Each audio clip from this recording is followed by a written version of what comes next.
How to check Twitter timeline in chronological order. Hey everyone, welcome back to the channel. If you are new here, don't forget to hit the subscribe button and turn on the notification bell to not miss any updates. So, if you're looking to check your Twitter timeline in chronological order, you have come to the right place. So, I'll walk you through on how to do that. So, first things first, dive into your Twitter app called the X app, and then you will notice two main tabs at the top, that is For You and Following.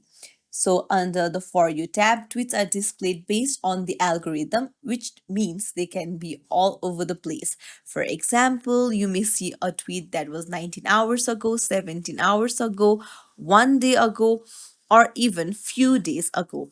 So you can see that it is not in chronological order, and that can be frustrating if you want to see everything in the order it happened. So what you can do is you can switch to the following tab. This will show you tweets from accounts you follow in the order they were posted.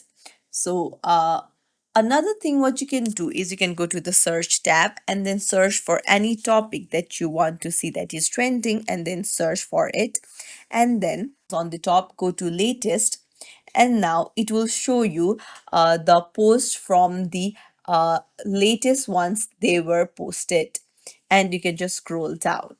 And that's it. If you found this tutorial helpful, don't forget to like and subscribe to our channel for more tips and tricks. Thank you for watching.